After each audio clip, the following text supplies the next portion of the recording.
우리가 지난주에 멸망에 가증한 것이라는 제목으로 말씀을 봤는데요. 예수님께서 멸망에 가증한 것이 서지 못한 것이 쓴 것을 보면 산으로 도망가라고 말씀하셨죠. 그렇게 말씀하긴 계기가 뭐라고 했습니까? 계기가 무슨 말씀이었죠? 제자들이 성전을 자랑하고 있었죠.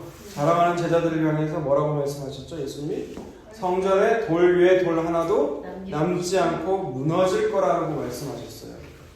그런데 이 예수님의 말씀에 제자들은 놀랄 수밖에 없어요. 왜 그렇죠?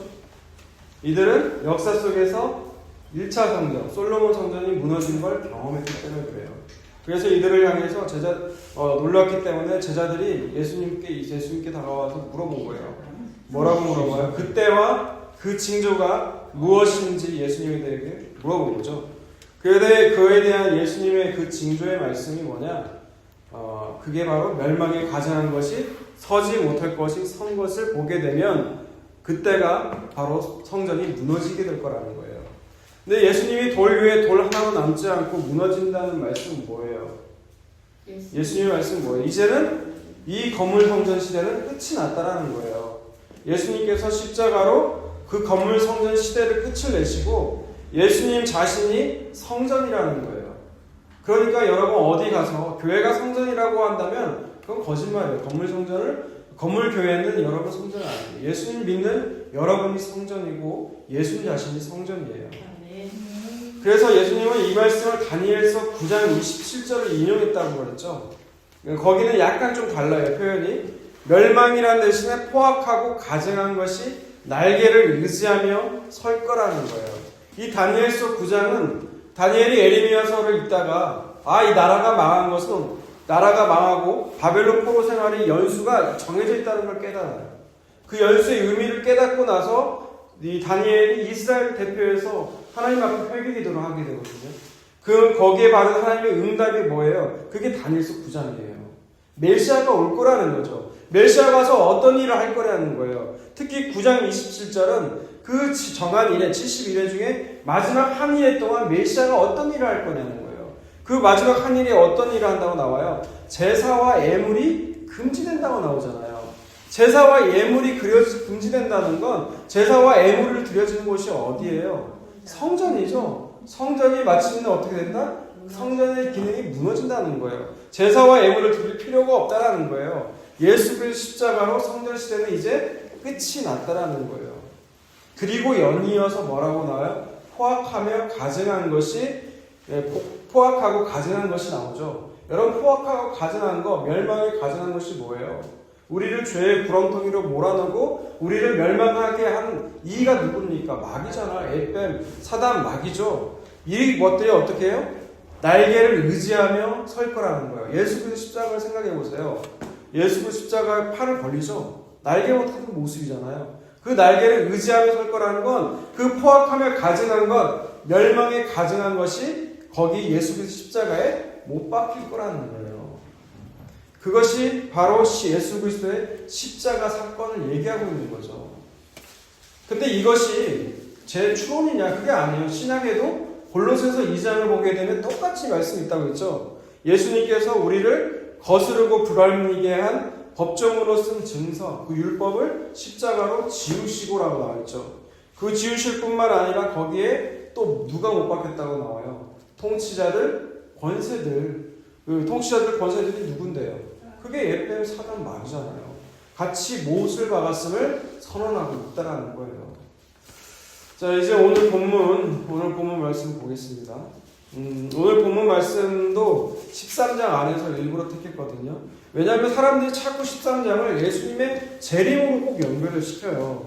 왜냐하면 그때와 징조를 나도 알아서 그때만은 내가 바짝 정신 차리고 신앙생활을 해야겠다는 의미로 알아가지고 이 징조에 대해서 자꾸 얘기를 하고 있는데 여러분 그거는 뭐예요? 그때만은 내가 정신 차려서 예수님 믿어야지. 이건데 굉장히 어리석은 생각이라고요. 그때와 일시는 아버지 외에는 알 수가 없어요. 그리고 여러분 그때가 되면은 예수님이 다시 오게 되면은 사마리아와 땅끝까지 이미 복음이 전해지고요. 이미 구원받을 사람들 다 구원받았어요. 그렇기 때문에 대환란 이런 의미가 없다고요. 그냥 예수님 오셔서 그냥 끝내면 돼요. 이 세상을. 저는 빨리 그날 왔으면 좋겠어요. 진짜. 자, 오늘 본문을 읽다 보면 역시 이것도 재림이 아니라 예수님의 십자가 얘기를 하고 있는 건데요. 왜 그런지 이제 오늘 본문 말씀을 보면서 같이 보도록 합니다. 24절을 읽어볼까요? 그때 큰 환란은 해가 어두워지며 달이 빛을 내지 아니하며. 네. 24절을 이분은 그때 그 환란 후라고 나와요. 첫절이. 그때와 그 환란 후라는 건 어느 때를 말하고 어느 환란을 얘기하고 있는 거예요. 그때 그 환란은 똑같은 얘기거든요. 어디 얘기를 하고 있는 거예요? 19절. 19절 맥락에 있는 앞으로도 없었고 전에도 없었고 앞으로도 없을 그 큰 환란. 그걸 대환란이라고 우리가 부르고 있잖아요. 그 대환란의 때가 되면 해가 어두워지고 달이 빛을 내지 않는데요. 근데 말씀드렸죠. 왜 대환란이라고 했어요? 19절의 대환란. 앞으로도 없었고 전에도 없었고 앞으로도 없을 그런 환란을 대환란이라고 했는데 그 대환란의 의미가 뭐라고 했어요? 네, 여러분 우리가 환란이라고 하면 각 개인의 환란을 말하는 줄 알아요. 여러분에게 환란은 뭐예요? 고3에게 환란은 뭐예요? 대학 떨어지는 거죠. 그죠? 그리고 또 취업을 앞둔 일하면 그 취업에서 떨어지는 게 환란이라고 할 거예요. 그리고 질병에 걸린 사람은 그 질병에서 죽는 거. 여러분 질병이 악화되는 거 환란이라고 하겠지만 여러분 그거는 자기 중심적인 의미의 환란이에요. 여러분 성경의 저자는 누구예요? 하나님이시죠. 하나님 입장에서 큰 환란, 전에도 없었고 앞으로도 없을 그 환란이 뭐겠어요? 하나님의 아들이 십자가에 못 박히신 그 사건 아닙니까? 하나님의 아들이 우리 죄 때문에 죽은 그 사건. 여러분 하나님 입장에서 그만큼 전에도 없었고 앞으로도 없을 큰 환란이죠. 여러분 그것이 예수 그리스도의 십자가란 말이에요. 여러분 예수 그리스도 십자가 사건 앞에서 해가 어두워지고 달이 빛을 내지 않았다는 것이 실제 있을까요? 없을까요? 있어요. 마가복음 15장 33절 넘어가서 읽어보세요. 15장 33절. 제6시가 되매 온 땅에 어둠이 임하여 제9시까지 계속하더니. 여러분 제6시라는 건 성경에서 플러스 6만 더하면 돼요. 그러니까 오후 12시죠. 오후 12시부터 오후 3시까지 어떻게 됐다고요? 온 땅이 어두워요. 12시에서 오후 3시까지는 햇볕이 제일 강렬한 시기예요. 해가 어두워지는 예수 그리스도의 십자가 사건으로 말미암아 이루어진 것이 실제로 이루어진 걸 우리가 볼 수 있죠. 다시 본문으로 와서 그리고 25절 볼까요? 별들이 하늘에서 떨어지며 하늘에 있는 권능들이 흔들리리라. 네, 또 어떤 일이 벌어진다고 그래요? 별들이 하늘에서 떨어지고 하늘에 있는 권능들이 흔들린다는 거예요. 여러분 이 말씀 역시 예수 그리스도의 십자가로 인해서 벌어진 일들인데요. 24절에 나온 해가 어두워지고 달이 빛을 내지 않은 것과 그리고 아는 것처럼 우리의 육신의 눈으로는 여러분 육신의 눈으로는 십자가에서 이럴 때 해가 온 땅이 어두워지는 걸 우리가 보죠. 하지만 25절에 있는 별들이 하늘에서 떨어지고 하늘에 있는 권능들이 흔들리는 게 육신의 눈으로 보여요? 안 보여요? 보이지 않아요. 그래서 이거를 자꾸 십자가가 아니라 예수님이 다시 오실 때 일들로 자꾸 여긴단 말이에요. 그러나 이 일 역시 어떤 거예요? 예수 그리스도의 십자가로 인해서 벌어지는 일들이라는 거예요. 여기서 별들, 하늘에 있는 권능들은 우리 지난주에 봤던 멸망에 가증한 것들 있죠? 예, 그게 뭐라고 상징한다고 했어요? 마귀를 상징한다고 했잖아요. 똑같이 이 별들, 하늘에 있는 권능들은 전부 다 공중권세 잡은 자, 악한 영, 사단 마귀를 가리켜요. 물론 성경에서 예수님을요 광명한 별이라고 광명한 새벽별이라고 요한계시록에서 말하기도 하고요. 예수님을 믿는 성도들을 별이라고 표현하기도 해요. 그런데 동시에 성경은 사단 마귀 불신자를 하늘에서 떨어진 큰 별 광명성이라고 부르기도 하고요. 또 유다서를 보게 되면 흑암으로 돌아가는 유리한 별들이라고 말하기도 해요. 그러니까 바로 예수 그리스도의 십자가로 인해서 사단 마귀의 권세가 지금 어떻게 되고 있다? 흔들리고 있다라는 걸 지금 25절에서 표현하고 있다라는 거예요. 그런데 여러분 24절, 25절을 보면 해가 어두워지고 달이 빛을 내지 않고 별들이 하늘에서 떨어지고 하늘에 있는 권능들이 흔들린다고 얘기 나왔잖아요.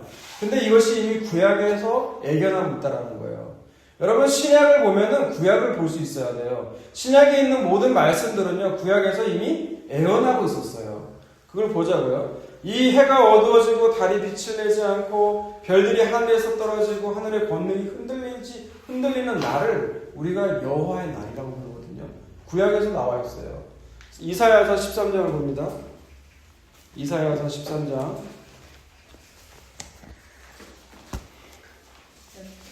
13장 9절부터 볼게요. 보라 여호와의 날 곧 잔혹히 분냄과 맹렬히 노하는 날이 이르러 땅을 황폐하게 하며 그 중에서 죄인들을 멸하리니 계속 있습니다. 하늘의 별들과 별 무리가 그 빛을 내지 아니하며 해가 보다 더 어두우며 달이 그 빛을 비추지 아니할 것이로되 내가 세상의 악과 악인의 죄를 벌하며 교만한 자의 오만을 끊으며 강포한 자의 거만을 낮출 것이며 내가 사람을 순금보다 희소하게 하며 인생을 오빌의 금보다 희귀하게 하리로다. 그러므로 나 만군의 여호와가 분하여 맹렬히 노하는 날에 하늘을 진동시키며 땅을 흔들어 그 자리에서 떠나게 하리니. 아멘. 이사야 13장은요 남유다를 멸망시킨 그 바벨론의 멸망에 대해서 심판의 말씀이거든요. 이 바벨론이 멸망하는 날을 여호와의 날이라고 말을 해요. 그러시면서 뭐라고 말씀하시냐면 하늘의 아까 10절에서 봤죠. 하늘의 별들이 빛을 내지 않고 해가 있어도 어두울 거라는 거예요. 달이 빛을 비추지 않고 하늘과 땅이 흔들릴 거라는 데 나와 있잖아요. 다시 말해서 이 말씀은 뭐냐? 절대 무너질 것 같지 않은 바벨론이 세상 원세가 여호와의 날이 이르게 되면 다 흔들리고 무너질 거라는 거예요. 그 여호와의 날이 언제냐? 바로 메시아, 인자, 예수님께서 이 땅에 오시는 날이에요. 더 정확하게 얘기하면 예수 그리스도의 십자가로 세상 권세 잡고 있는 자가 무너질 거라는 것을 해와 달과 별들이 떨어지는 걸로 말씀하고 있다라는 거죠. 여러분 이 여호와의 날은 여기에만 있는 게 아니에요. 요엘서 볼까요? 요엘서 소선지자 중에 요엘서 2장을 볼게요. 호세아 다음에 요엘서죠. 2장 28절 29절 먼저 읽어봅니다. 그 후에 내가 내 영을 만민에게 부어주리니 너희 자녀들이 장래의 일을 말할 것이며 너희 늙은이는 꿈을 꾸며 너희 젊은이는 이상을 볼 것이며 그때 내가 또 내 영을 남종과 여종에게 부어줄 것이며. 예, 요엘 선지자는 내 영을 난민들이라고 한 표현은 모든 사람이라는 거잖아요. 그 대상자들 자녀들, 늙은이들, 젊은이들, 남종과 여종에게 다 부어줄 건데 그때가 언제냐? 예수 그리스도 십자가를 지시고 나서 부활 승천하신 후 성령을 이 땅에 보내시면 이루어지는 일들이라는 거예요. 그 성령이 우리에게 오시면 자녀들은 뭘 한다고요? 장래일을 말하고 늙은이들은 꿈을 주며 젊은이는 이상을 보게 될 거라는 거예요. 여기에 나오는 장래일, 꿈, 이상이라는 건 복음을 얘기해요. 성령이 오시면 복음을 말한다는 거예요. 누구나 알 것 없이 예수 그리스도에 대해서 얘기를 할 수밖에 없다라는 거예요. 네. 여러분 이 일 정확하게 언제 이루어집니까? 사도행전 2장에 오순절날 성령이 임하니까 사람들이 다 술 취했다고 그래요. 있는 때가 아직도 아침인데 우리가 술이 취한 것이 아니다라고 하면서 베드로 사도가 바로 이 요엘서 2장을 인용을 해요. 이 일들이 지금 이루어지고 있다라는 거죠. 그렇다면 성령이 임하기 전에 어떤 일이 먼저 일어나야 되느냐? 그게 30절에서 32절이에요. 요엘서 2장 30절에서 32절 있습니다.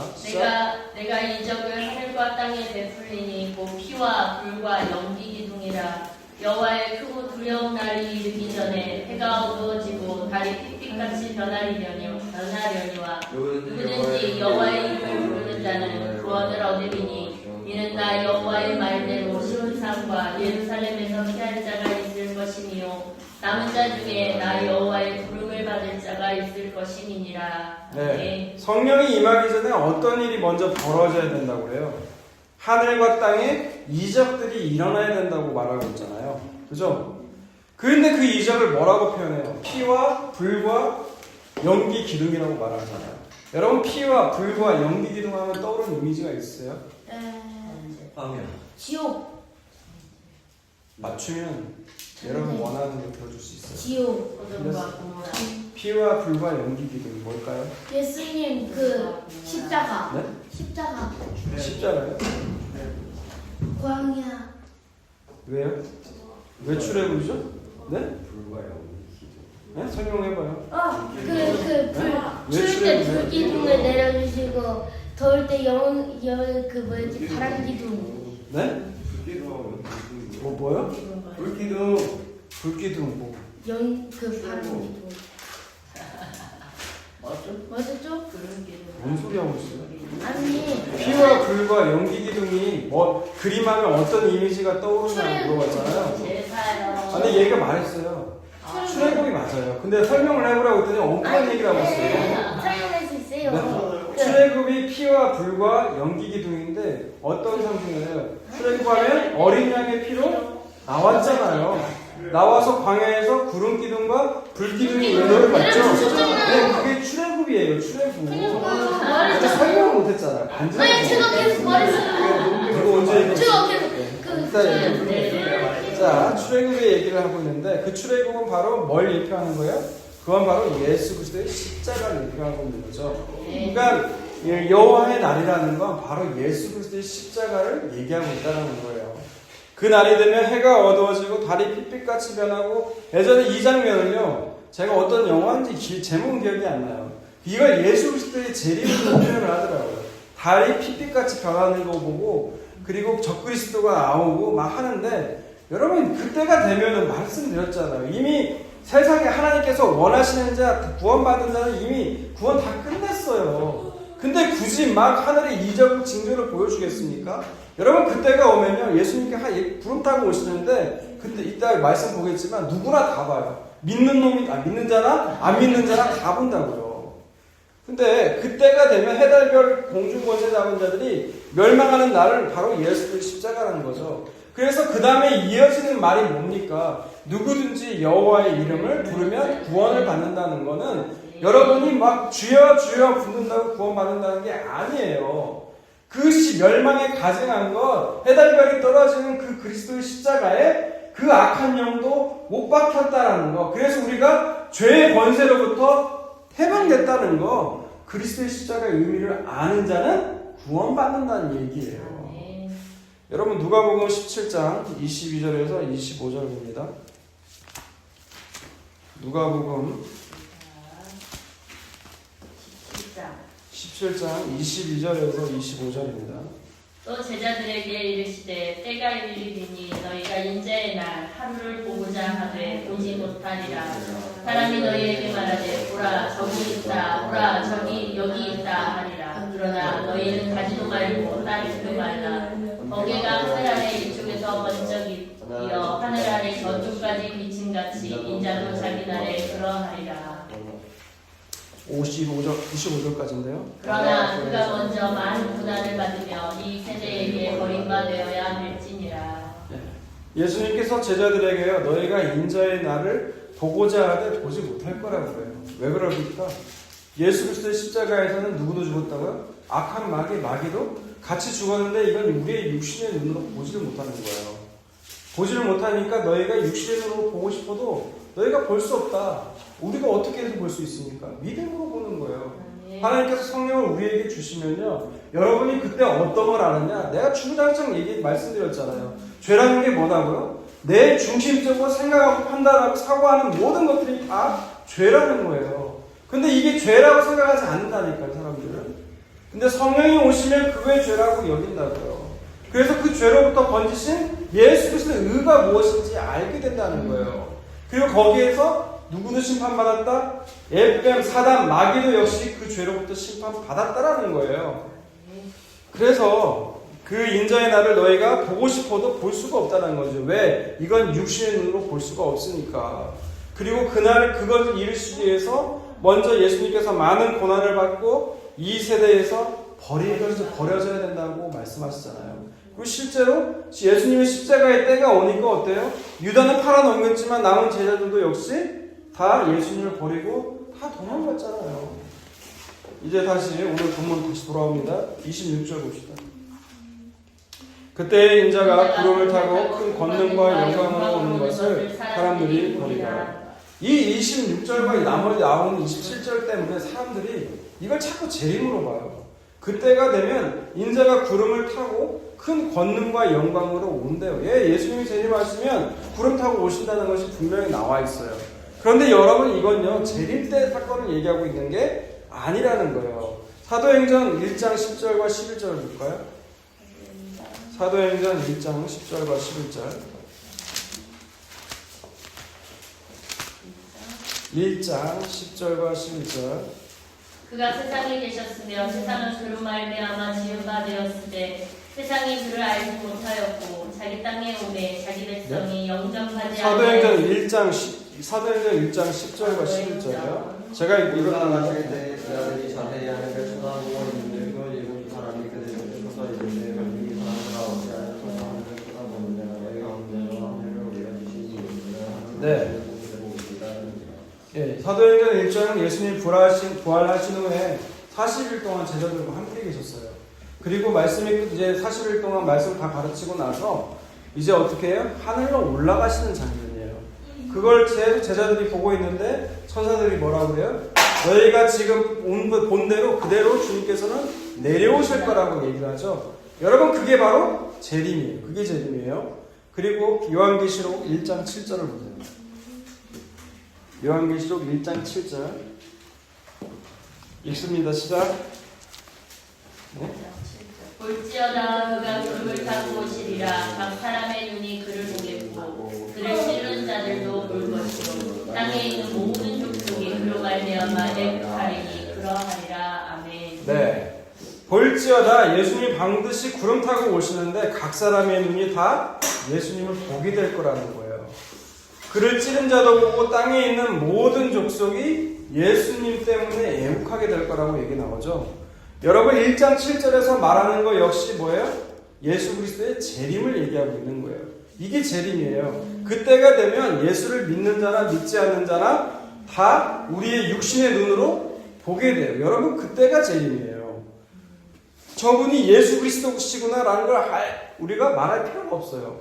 사람들이 딱 보면 알아요. 아 저분이 예수 그리스도시구나. 그럼 어때요? 그동안 예수 믿는다고 교회 다닌다고 비웃는 사람들이 이 땅에 속한 자들이 다 애국하게 될 거라는 거예요. 그런데 오늘 본문 26절로 와보세요. 오늘 본문의 26절 인자가 구름을 타고 오시는 거는요. 구름을 큰 권능과 영광으로 타고 오는 건 여러분 이게 지금 재림처럼 보이지만 재림을 얘기하고 있는 게 아니라는 거예요.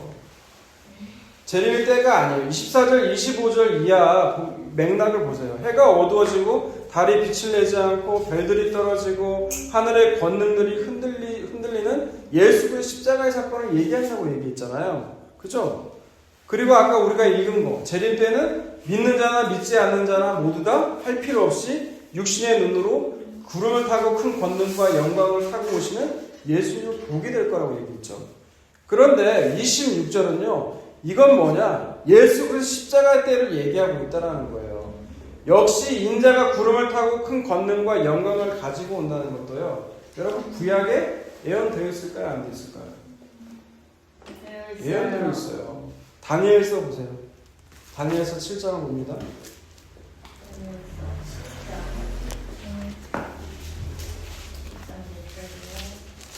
7장 13절과 14절을 볼게요.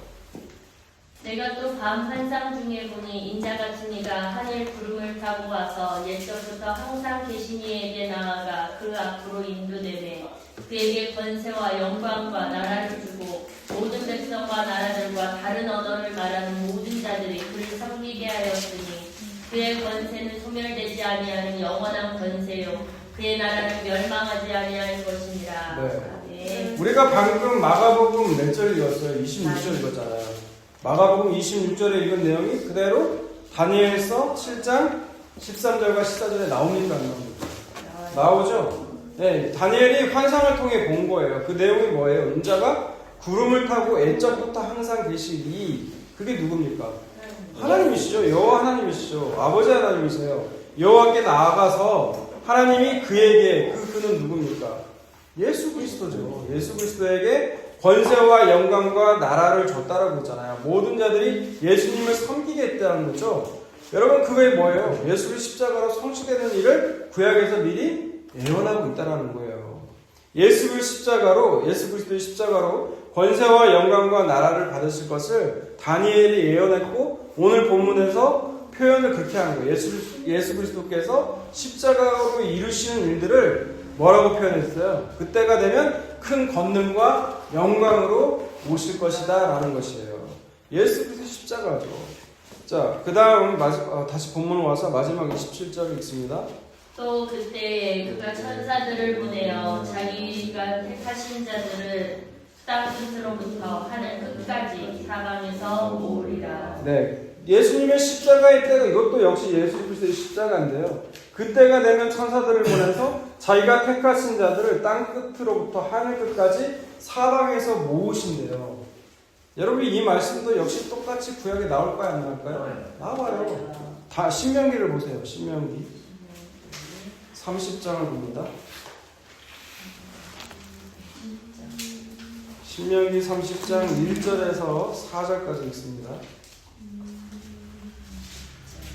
신명기 30장 내가 네게 진술한 모든 복과 저주가 네게 임함으로 네가 내 하나님 여호와로부터 쫓겨난 모든 나라 가운데서 이 일이 마음에서 기억이 나거든 너와 네 자손이 내 하나님 여호와께로 돌아와 내가 오늘 네게 명령한 것을 온전히 따라 마음을 다하고 뜻을 다하여 여호와의 말씀을 청종하면 내 하나님 여호와께서 마음을 돌이키시고 너를 긍휼히 여기사 고로에서 돌아오게 하시되 내 하나님 여호와께서 흩으신 그 모든 백성 중에서 너를 모으시리니 내 쫓겨간 자들이 하늘가에 있을지라도 내 하나님 여호와께서 거기서 너를 모으실 것이며 거기서부터 너를 이끄실 것이라. 네, 30장 1장에서 4절을 보면 하나님의 계명을 지키지 않게 되면 어떻게 돼요? 나라가 망하고 모든 나라에 쫓겨나서 있잖아요. 쫓겨나 있을지라도 쫓겨난 그 자리에서 너희가 죄를 깨닫고 마음과 뜻을 다해서 하나님의 말씀을 청종하게 되면 설령 그곳이 하늘가가 어디예요? 하늘 끝이란 얘기예요. 하늘 끝에서라도 하늘 끝에 사람이 닿을 수가 없죠. 그렇죠? 하나님께서 우리를 그 하늘 끝에 있을지라도 너희를 모으실 거라는 거예요. 오늘 본문에 있는 표현과 정확하게 일치합니다. 사방에서 하늘 끝이라도 내가 너희를 모으실 거라는 거예요. 그 자리가 어떤 자리이든지 나는 주님께로 가고 싶은데 내가 갈 수 없다고 느껴질지라도 주님 너를 찾아간다는 뜻이에요. 그래서 그곳에서 우리를 불러 모으신다는 거예요. 바로 예수님께서 십자가에서 죽기까지 순종하심으로 자기 백성을 모으시죠. 그리고 구원하시잖아요. 그러니까 오늘 종합적으로 얘기를 하면은 오늘 24절에 나와 있는 24절에서 27절에 있는 나와 있는 모든 표현이 뭐예요? 예수 그리스도의 십자가로 이루어지는 일들을 다 얘기하고 있다라는 거예요. 베드로서 전서입니다. 베드로전서 3장을 봅시다. 3장 18절 먼저 읽습니다. 그리스도께서도 단번에 우리를 위하여 죽으사 의인으로서 불의한 자를 대신하셨으니 이는 우리를 하나님 앞으로 인도하려 하심이라. 육체로는 죽임을 당하시고 영으로는 살리심을 받으셨으니. 네. 베드로 사도가 말씀하고 있는데 뭐라고 얘기하고 있습니까? 예수 그리스도의 십자가는 그리스도께서 단번에 죄를 위해서 죽으신 일이라는 거예요. 그것은 의인으로서, 의인이 누굽니까? 예수님이죠. 예수님이 불의한 자가 누구예요? 불의한 자가 누구예요? 우리잖아요. 우리를 대신해서 한 죽음이라는 거예요. 이런 얘기를 하면 꼭 마음 가운데 어떤 생각이 드냐면 누가 대신 예수님으로 죽으라고 했어? 이런 말들이 나와요. 그게 여러분 다 아담의 이후에 선악과 먹은 인간이라서 그런 거예요. 예, 여러분이 죽으라고 하지 않았죠. 그런데 하나님이 약속하셨어요. 언제? 이미 그전부터 창세 전부터 이미 우리를 구원하시고 약속하셨고 작정하셨고 그 아브라함과 언약을 통해서 얘기하셨잖아요. 아브라함의 언약이 뭐예요? 그 쪼갠 죄물 사이로 지나가는데 누구만 지나가요? 아브라함과 맺었으면 아브라함도 지나가야 하는데 아브라함이 안 지나가요. 일방적으로 하나님만 여호와만 지나가세요. 그러니까 이 말의 의미가 뭐예요? 내가 두 쪽이 나도 약속을 지키겠다는 거예요. 너희 자녀 만드는 걸. 내 자녀를 만드는 걸 어떻게 하신다고요? 하나님이 지키시겠다고 했기 때문에 오늘날 구원이 있는 거예요. 잠깐 갑자기 그 말씀이 생각이 났어요. 네. 이렇게 하신 이유는 우리를 하나님 앞으로 인도해 내시기 위해서, 인도해 내시기 위해서 그 십자가에서 죽으셨다라는 거예요. 근데 이렇게 말을 해도 주변 여러분 반응을 보면 그냥 그런 것 같아요. 그런 것 같다. 그걸 볼 때마다 답답해요. 네, 주님께서 우리 때문에, 우리의 죄 때문에 그 십자가에서 죽으셨다라는 거예요. 하나님 앞으로 인도하여 내시기 위해서. 육체로는 십자가에서 죽임을 당한 모습이지만 영으로는 살리셨다는 거예요. 그래서 어떤 일이 벌어졌냐? 그 다음에가 예전에 이 본문과도 다른 바가 있어요. 자세한 건 그 부분 설교를 잘 들어보세요. 19절과 20절 읽습니다. 시작. 그가 또한 영으로 가서 옥에 있는 영들에게 선포하시니라. 그들은 전에 노아의 날 방주를 준비할 동안 하나님이 오래 참고 기다리실 때에 복종하지 아니하는 자들이라. 방주에서 물로 말미암아 구원을 얻은 자가 몇 명뿐이니 겨우 8명이라. 네, 영으로서 하시는 일들이 있다고 했죠. 영으로 살림심을 받고 무슨 일을 하셨다는 거예요. 여러분 그때 궁금한 적 없으세요? 전에도 이 설교할 때 그 얘기했는데 예수님께서 십자가에서 죽으시고 사흘 만에 부활하셨죠? 궁금하지 않았냐고요. 사흘 동안 주님 뭐 하셨냐는 거죠. 그냥 바로 죽고 바로 그 자리에서 좀비처럼 살아나는 좀 그렇지만 바로 살아나면 더 놀랄 거 아니에요. 사람들이 다 모든 사람이 볼 수 있게. 근데 주님은 그런 방식으로 안 하셨어요. 택한 사람들만 주님의 부활을 보게 하셨어요. 그리고 사흘 동안 어떻게 하셨어요? 무슨 일 하셨어요? 그게 지금 오늘 19절이에요. 선포하셨다라는 거예요. 옥에 있는 영들에게. 옥에 있는 영들이 뭔데요? 옥에 있다는 건 갇혀있는 상태를 얘기한다고 했죠? 그렇죠? 그 옥에 있는 영들을 20절에서 설명하는 거예요. 옥에 있는 영들이 예를 들어 누구냐? 노아의 홍수 때 하나님은 분명히 이 땅에 물로 심판하신다고 말씀하시고 노아에게 방주를 만들라고 얘기했어요. 그런데 사람들은 어땠어요? 그걸 믿지 않았죠. 물로 말미암아 심판받는다는 걸 믿지 않았어요. 이 땅에서 물건을 사고팔고 취직하고 장가가는 일상적인 일들을 했단 말이에요. 그걸 왜 해요? 물로 하나님이 심판한다고? 그럴 리가 없어라는 거예요. 노아의 방주에 배를 태우고 나서요. 바로 심판이 임했습니까? 안 했어요. 일주일 동안 날이 맑았어요. 만약 비 한 방울이라도 오면요. 사람들은 노아의 말이 떠올라서 갔을 거예요. 그때도 늦지 않았는데 전혀 그럴 조짐이 안 보였다라는 거예요. 근데 일주일이 지나니까 진짜 물이 하늘에 물 터진 것처럼 어마어마하게 내리기 시작했죠. 그 지금 옥에 있는 영이라는 건 하나님의 말씀을 믿지 않는 자들을 다 말해요. 구약에 있는. 그리고 누가복음 17장에 이게 사실 연결되어 있거든요. 아까 우리가 누가복음 17장 인자의 날을 보고 싶어도 보지 못할 거라고 말씀하신 다음에 이 노아의 사건도 얘기되어 있고요. 또 하나의 사건을 얘기하고 있는데 그게 언제냐? 소돔과 고모라의 멸망이에요. 여러분 소돔과 고모라도요. 분명히 뭐예요? 롯에게 이 땅 멸망할 거라고 얘기했죠. 그리고 롯도 그 얘기를 다른 사람에게 해요? 안 해요? 해요. 사위들에게도 얘기한다고요. 근데 사람들이 어떻게 해요? 이거를 농담으로 여겨요. 농담으로.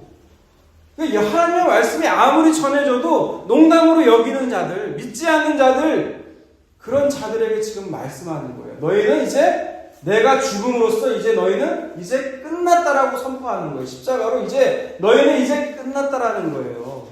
심판을 선포하고 있다라는 거예요. 그게 지금 바로 옥에 있는 영들에게 선포한 말씀이라는 거예요. 즉 구약의 백성들도 역시 뭘로 구원하시냐? 예수 그리스도의 십자가로 구원하시는데 이 옥에 갇힌 영들, 옥에 있는 영들은 너희는 이미 십자가 선포로 너희는 이제 끝이 났다라고 지금 선포하고 계신다는 거예요. 그렇게 이런 사람들, 소돔과 고모라 때에 하나님의 말씀을 믿지 않았던 사람들, 노아 홍수 때 그 홍수 심판을 믿지 않은 사람들, 이런 사람들이 어떤 사람들이에요? 땅에 속한 자들이죠. 그런 자들은 모두 다 통곡할 수밖에 없는 거예요. 그러니까 바울 사도가 얘기하고 있잖아요. 자, 오늘 지금 이 시대는 은혜 받을 만한 때다. 지금은 구원받는 때다. 아직 주님이 재림하시기 전이고 주님이 오셔서 모든 것을 이루셨기 때문에 지금이 바로 은혜 받을 만한 때요, 구원받을 때라고 말씀하고 계시는 거예요. 그 말씀을 듣고 돌이킬 수 있는 저와 여러분이 다 되시기를 주님의 이름으로 축원합니다. 네.